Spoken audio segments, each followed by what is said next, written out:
so first, what is DOE? Okay, so DOE stand for Design of Experiment. Experiment. Okay, so we can see we will look at the term experiment first before we go for the design part. So let's look at the term experiment first.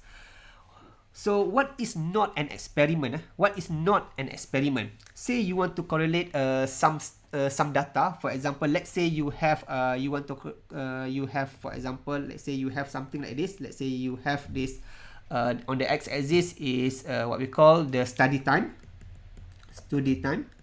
and then on the y-axis you have the GPA, student GPA.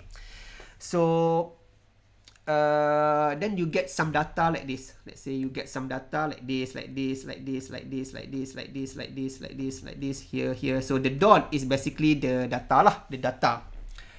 So from this data, you can see some trend, and then you can make a regression line. So this is what we call the regression line. So this is a regression line. So this data. So this data, meaning that data from individual student lah, individual student. Okay, so you can see that this the more you put the more you put your time on the study, the more the student put their time on study. Let's say this 2 hours, 4 hours, 6 hours, 8 hours and 10 hours, and then this is GPA. Maybe this is 2.0, so this is 3.0, and then this is 4.0, and no, it's not 4.0, it's already beyond that, right? So maybe 3.5 lah here, maybe 3.50, and so on. So you can see that the more the student spend their time on study time, the higher the GPA, and you can see the correlation is upward trend lah. But the correlation, so you can see the correlation. You can see the correlation. Correlation. You can see the correlation from this data. But the correlation is not the causation. Correlation is not a causation. So when you perform the experiment, you want to find causation. When you perform the experiment, this is what you want to find. Okay, so this, what you see here, this is not an experiment. So this is not an experiment. This is what we call just observation. Observation. So experiment, when you do experiment, what does it mean by the experiment is that you want to test, make a purposeful change lah to the input variable.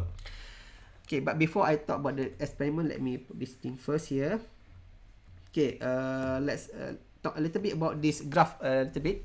So if you see here, even though there are correlation, you need to understand that what we call some student, for example, some student, they can study less, they study less time to study, but then they have high GPA.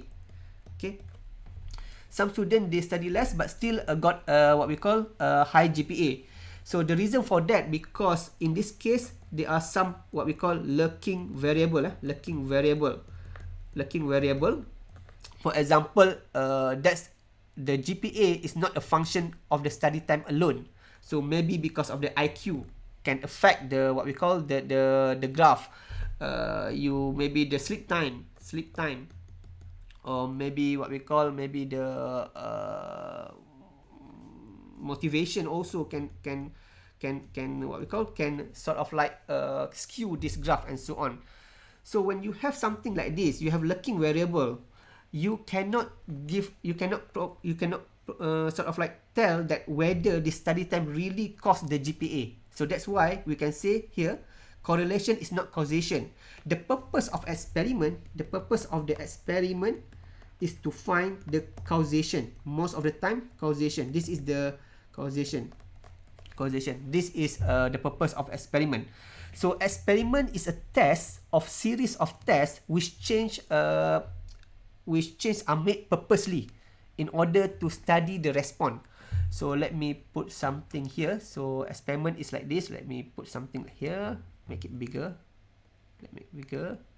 Okay. So the experiment, when you talk about experiment, is like this. You have controllable factor. Let me make it a little bit bigger. Okay, you have the controllable factors, you have response, and you have noise. So normally you want to control these factors to get the response.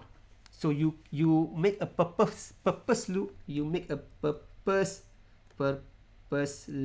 change the factor in order to see the response. Okay, let's talk a little bit about response. Let me start with the response. Okay, the response part. The response part. Okay, let me make it down a little bit. Let's say you want to make a cake. Let's say you want to make a cake. Let's say you want to make a cake like this, and then I have something like this, and then something like this. Let's say you want to make a cake. Okay, you want to make a cake, and then you want to make the tastiest cake possible. You want to make the best cake that is possible lah. The taste, in term of taste. Taste. Okay, so in this case, the taste will become your response, because this is your aim. This is become your aim. And in the experiment, what we call point of view, this aim is basically your response. Your response. The problem by taste is that taste is subjective. Okay, taste is subjective in nature, because what tasty for you might be not tastier for me. Okay, in order to perform experiment, the response must be what we call measurable. Okay, some experiment is like that. Some experiment is subjective. For example, example of subjective experiment, subjective in terms of response, subjective. For example, when you sell the perfume, so the smell is subjective. Some people like the smell, some people don't like that smell. Another type of subjective experiment is like what we call music. For example, you want to you compose a music, then some music people like it, some music people don't like it. So in terms of rhythm, the response that you want to find, the rhythm, whether people like it or not, is depend on the individual lah. So this is subjective. Okay, so what you want to do, if let's say your experiment, the nature of your experiment in such a way that your response, the response that you will get is subjective. So how you can do it, and this is important part, if your experiment have subjective response, what you can do is that you must at least, I mean that it's better for you to have to make like a rating system. Rating system. So to put some objectivity to the response. For example, in case of the cake, you can put like 0 for the least tastiest, and then you can put until 10, the scale from 1 to 10. Okay, you make rating system, scale lah. You make a scale, rating system. This is important because you can turn the subjective response to the objective response. Okay, so the bottom line is that the response must be objective. Okay, the response must be objective in order for you to perform the experiment, especially when you perform DOE, because later on you want to analyze your response. Okay, your response, you want to analyze this response, and DOE utilize this statistical. DOE is statistical in nature, so you need to have some figures, some numbers.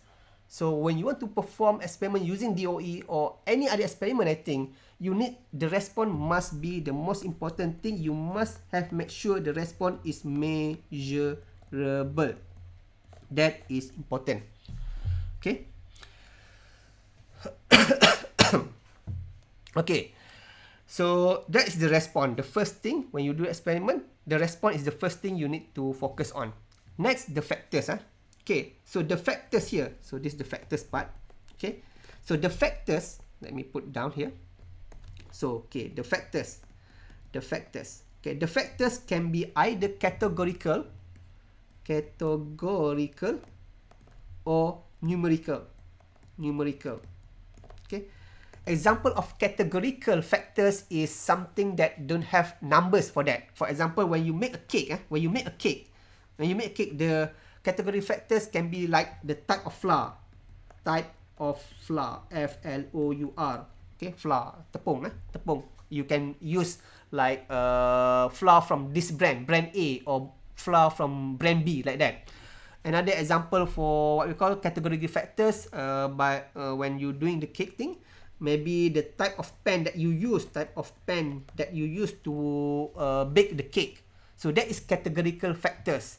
Numerical factors is something that associated with numbers, something that you can measure. For example, the temperature in the oven. Okay, so and also the duration in oven. So that is what we call oven. Okay, so that's what we call the categorical and numerical factors. So this is the factors part. So you want to control these factors so that you know which factors will affect the response. Okay. The problem is when you perform the experiment, when you perform the experiment, they always have this thing. They always have noise. Okay. For example, when you perform the experiment 10 times, more often than not, you might get 10 different results. If let's say you test something 10 times in a row, and then you might get 10 different results, although to the certain extent lah. So that's because of the variation in the system. It can be the noise can be because of the surrounding temperature.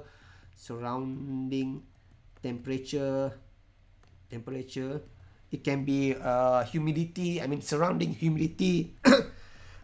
Surrounding humidity, or something like whether you are tired or not by performing the experiment. That's also kind of noise lah. So that's why you will never get what we call the same result, exactly same result compared to the previous result lah. There will be some variation, especially when you deal with very sensitive measurement. One day you get 10 millimeter, the next day 10 in term of whatever lah, and then the next day maybe you do the second experiment, you get like 11 millimeter, like that. So they will not be the same lah. And also the noise also can be contributed by the machine itself. Maybe the machine, if you test the sample when the machine is just warm up, it's different maybe after the machine is totally running. So that's give the noise. So the idea is this. The idea when the goal of the experiment is that you want to relate these factors, you want to what we call you want to relate X to the Y despite having you got noise in the system. Okay, you want to relate X to Y despite you have noise in the system that try to confuse you. So that's the idea of experiment. So you can see if you can find the correlation, you can find the causation between factor X and Y, then you can say you make the experiment. Okay, if you see in the above here, this just the observation. You just gather the data from whatever, and then you just plot. You just get correlation, but correlation is not causation. So that's the idea of the experiment. The idea of the experiment in general. Okay, so you see whether you do the project, whether your project is experiment or observation, you need to check yourself. Okay, DOE, they deal with the experiment, not observation. DOE deal with the experiment, not this observation. Okay, so let's talk now about the experiment type of the experiment that you can do. So let me put here experiment type. Okay, there are many ways you can conduct the experiment. The most common, the most crude ways is what? First is trial and error. Okay, so this is basically like the Edison. The Edison where the one that make the what we call the mantle, the lamp. So okay, so this thing. So in order to find this filament here, in order to find this filament material, he need to sort of like try a lot of material for filament. Okay, so they keep trying and trying. So he keep trying finding the correct material for this filament, and this type of approach is really inefficient lah. Is really inefficient because you need to test like hundreds, if not thousands of material in order to find the correct filament. But it doesn't mean that this approach is wrong, especially when you are in the discovery field. You want to discover something, of course you need to try different thing, something new. You want to, for example, like this case, the making the what we call the filament bulb, finding the first, making the first lamp. You need to find what is the material that is suitable for that. Then you need to test a lot of material. So that is where trial and error is needed. You need to guess, you need to use this, try a lot of things. So trial and error, even though it's inefficient, very inefficient, but it's also, it have place in the experiment lah. So it's not like you say you ignore straight away the trial and error. Trial and error have their own purpose lah, especially for discovery. Okay, and then the second type of experiment is what? The second type of the experiment is one factor at a time. So we call it OFAC. So this is what normally most of us did. Okay, when you go to the any research lab or in the university, in the school, normally you will be exposed with this OFAC method lah. We call this, normally people call this OFAC method as a scientific method.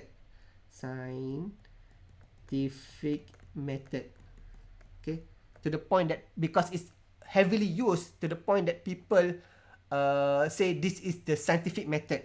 Okay, so the idea for the OFAC is basically you vary one factor, and then keep other constant. For example, let's say you want to grow the bacteria.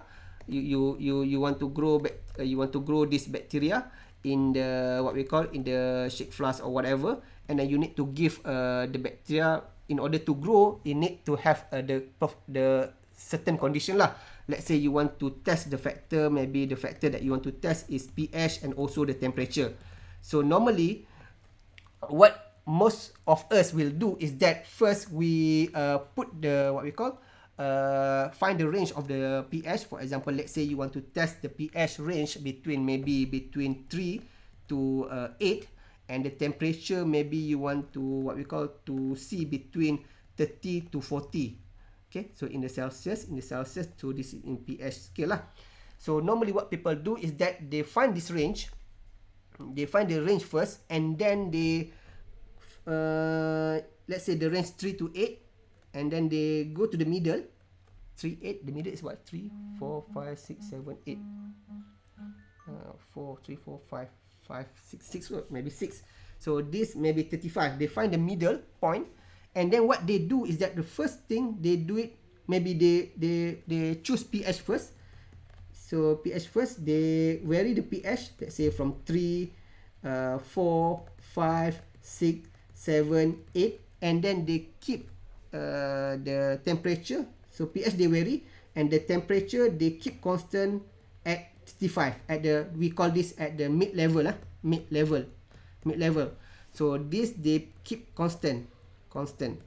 So the experimenter, what they do is that they put this in the axis, and then they find what is the correlation for this, and then they test. They keep temperature constant, and then they vary the pH, and then they get graph sort of like this lah, like this. And then they found from this graph, they found that maybe here this is like the maximum. So they put here pH 7. So and then what they do is that they see the optimum at pH 7. So this is the first experiment. Let's say we put experiment A. The experiment B is that they take the same thing, but now they vary the temperature. So you have 30, maybe this 32, 35, 37, and 40 like that. Just for the example, temperature, and then it's in Celsius. So they keep the pH at the pH 7 that they got before lah. pH 7. So this they keep constant. And then they run the experiment, and sometimes maybe they got something like this, and so on. And then they found the highest one, and then they said, okay, this is the best one lah. Let's say this 40.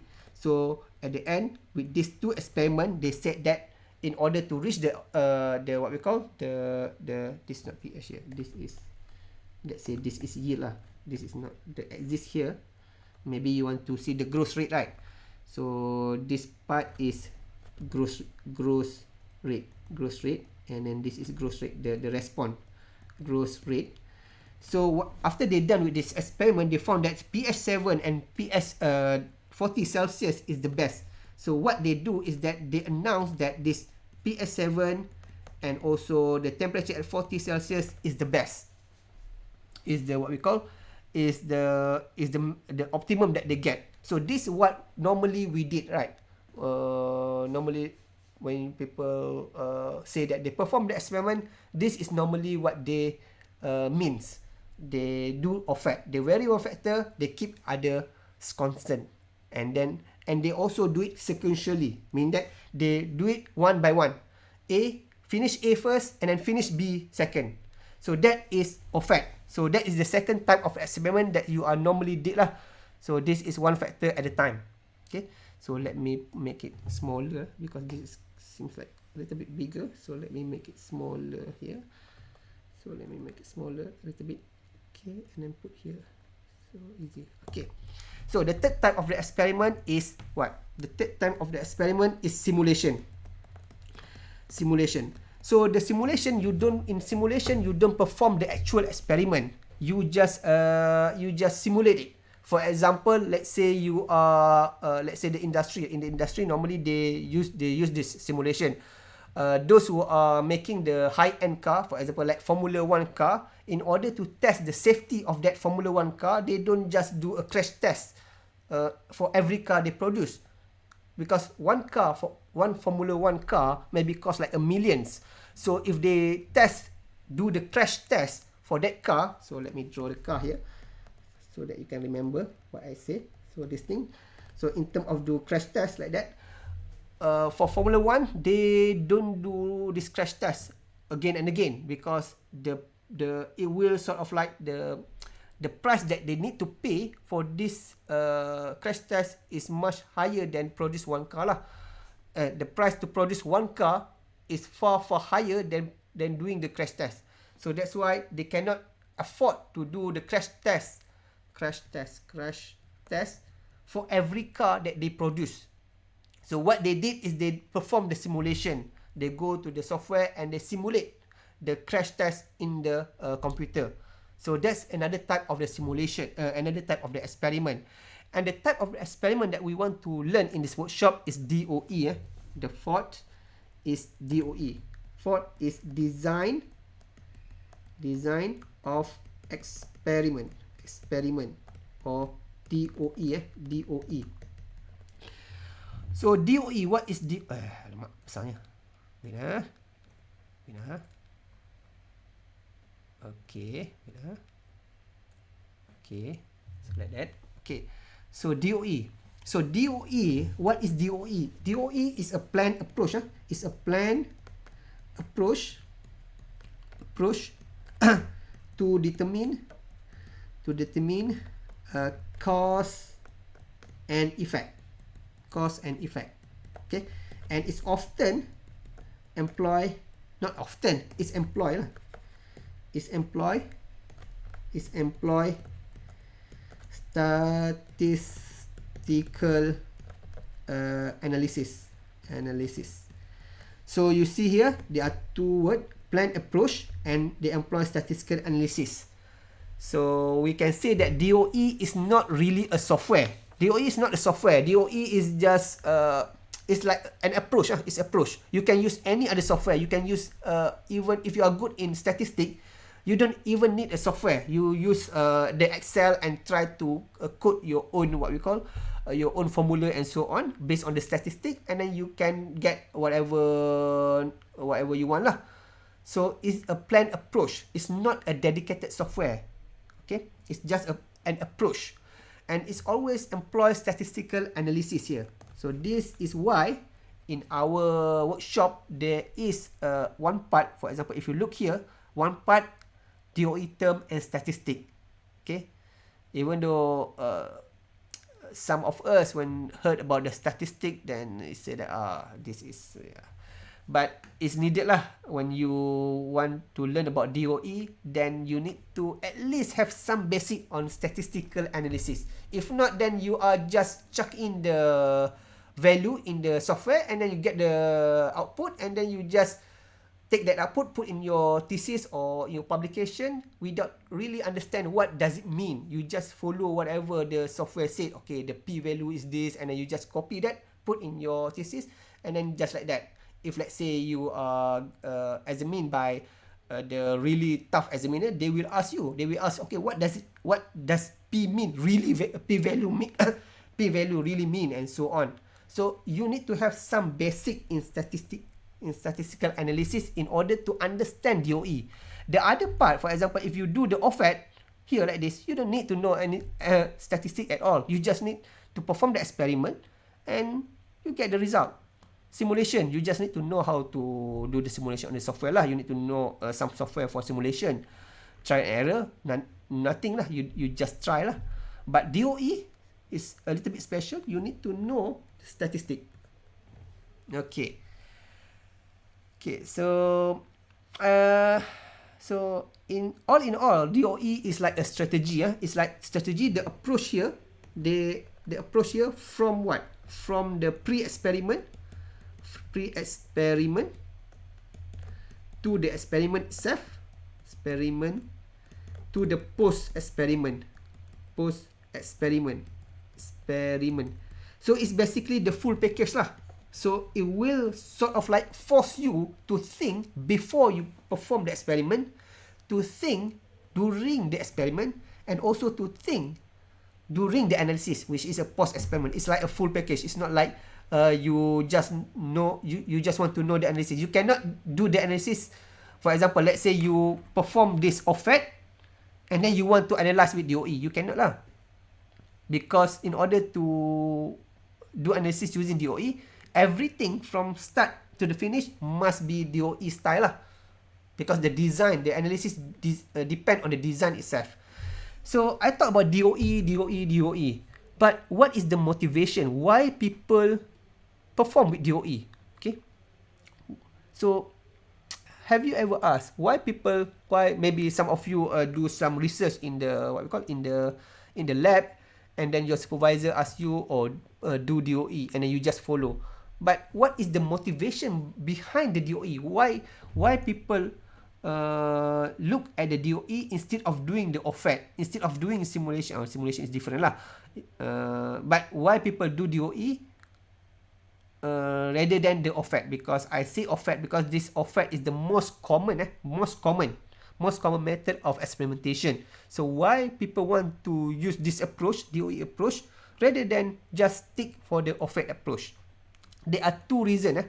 There are two main reasons why people use DOE. Let's say I put here motivation. Motivation of DOE, or why people use DOE.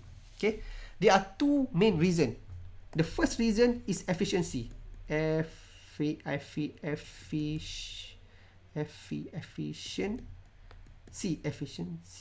Forget about the spelling. Okay, so with DOE you can you can do less experiment. You can do less experiment, but still yield meaningful result.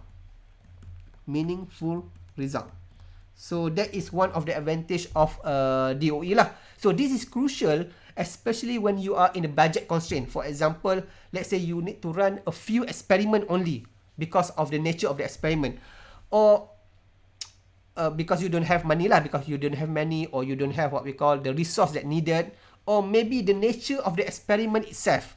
For example, let's say the first, maybe because the budget or resource constraint.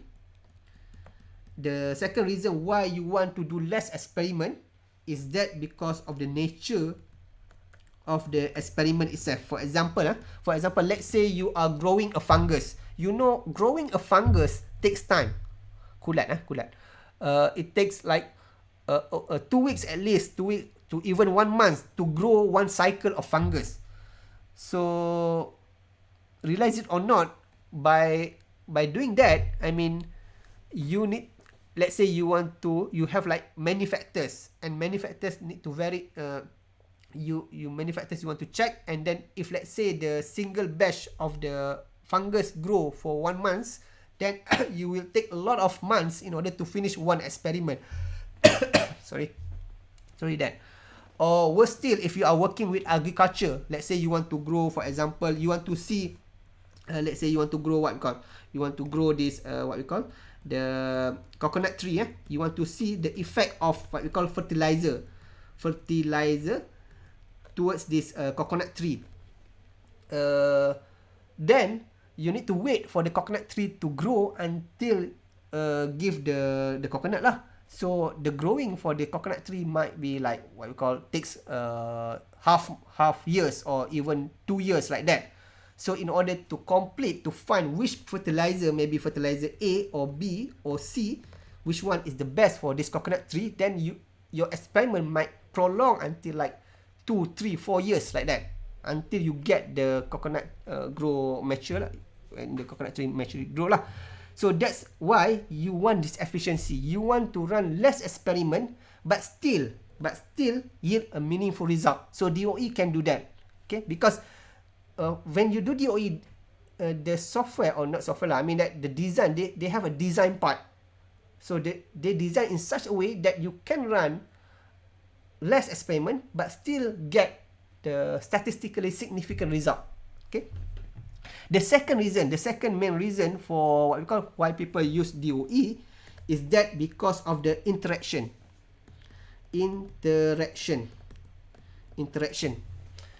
Okay, you can study interaction between factors. You can study interaction. You can study interaction between factors. Okay.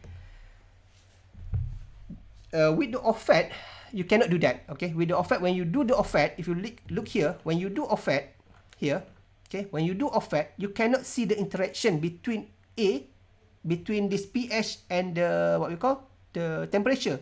Because why? Because you are just, for example, the first experiment A, you just vary the what we call the pH, and then you stop pH, and then you do the temperature. You start and then second experiment, the B, you vary the Celsius. So these two things, the pH and the temperature, is sort of like doesn't meet each other. You don't see the interaction. What happened if let's say you are at pH 5 and the temperature 40? What happened with that? Because you only test the pH 7 only here. What happened if you use pH 4 here? So you don't see that. So there are no interaction. You cannot find interaction if you do OFAT. So this is one of the main problem with the OFAT approach in experimentation. You cannot find interaction. So let's see here. Okay. So let me see. Here. Okay. So let's see here. So this is. Let me put here. Wait. Let me make it bigger a little bit. Okay. So this is what you make. What happened when you make OFAT? Okay. So this what graph that you see when you can you see? I think you can see, right? Okay, let me make this thing. Okay, so this is what you get when you make OFAT. This is what you get when you make OFAT. The typical graph that you get when you get OFAT lah. So if you look here, this is factors. Factors like the pH, the temperature before lah. So here you can see this is -1, -2, -1, 0, 1 and 2. It can be any factor lah. For example, instead of putting -2, you can put temperature, for example 30. So you know lah, this x-axis, and then the response in this part lah. The response part is on the y-axis, because you want to find the correlation between the between the factors here, and also the response. So you can find the correlation, but then you cannot find the interaction between these two. They are separated. So you cannot find the what we call the correlation. So normally when you are doing this thing, you will find that when you vary the factor B, you find that you get the highest here, right? Highest here. So maybe we can say 0.001 0.63, so it's around 0.63 like that. Let's say lah 0.63, and then you fix the 0.63 of factor B here, factor B, and then you do this one for factor A, and you found then they what we call you found here is around 0. Maybe 0. Somehow 0.8 lah. Let's say 0.83. So now you can see now. Yes, you can get the increase from 0.63 in terms of response. Let's say response here. You can see the what we call the increase 0.83. You can see the increase in yield. Okay. And if you look here, how many experiment you do? 1, 2, 3, 4, 5, 6, 7, 8, 9. So this also the same. They are also 9. So you said that the maximum you will put in your publication, or you will present to your boss that okay, you get this value 0.63 and 0.83 will yield you the result. You can see the result is what? The result, if you see here, so it's around 80 lah, around near 80. Okay, around near 80 like that. So you will announce that okay, at 0.63 and 0.83, 0.63 for factor B, 0.83 for factor A, you get the result around 80 lah, around 80 plus like that. So you are proudly announce that from this is around what? This balik ni. I think the other way around lah. But it's still okay lah. No, this is other way. So actually this other way around. But that's okay. Let's say this is 70 lah. Let's say this 70 lah. Okay. Actually it's other way around. The factor A first and the factor B second. So I put it other way around. But anyway, just look here. If let's say here the factor B you get 70, so you say that at the beginning you get 70, and then you do the what I call offset. At the end you get this 80. So you are proudly announced in your publication, and you tell to your boss, oh, I got this what we call this high yield improvement in the yield when I do this offset. But if you try to do this in what you call RSM, you might get something different. So when you perform the DOE, especially when you do the RSM, you get something like this. Somehow you get something like this. Okay, you get something like this. Okay, remember we have two curve there. Okay, so if you do RSM, one of the design in DOE, you can see that these two curve. You see these two curve, the first curve, and also the other second curve. They are interact with each other. The second curve. So they interact each other. Not only that, not only you know there are some interaction, you also see that whatever maximum you get from offset is not a true maximum. You can see there are, you can see it here. You can see there are true maximum is here, but during offset, you see only the maximum around here. Okay. So with the offset, with the DOE, you can find the what we call the interaction between two factors, because you do it together, and also at the same time you can find the true maximum. It's much more probable for you to find the true maximum when you do DOE, because you consider also the what we call the interaction, because normally the interaction in any experiment, the interaction more often than not, that is what caused the improvement in the yield, in the production whatsoever. The interaction thing lah. And then this through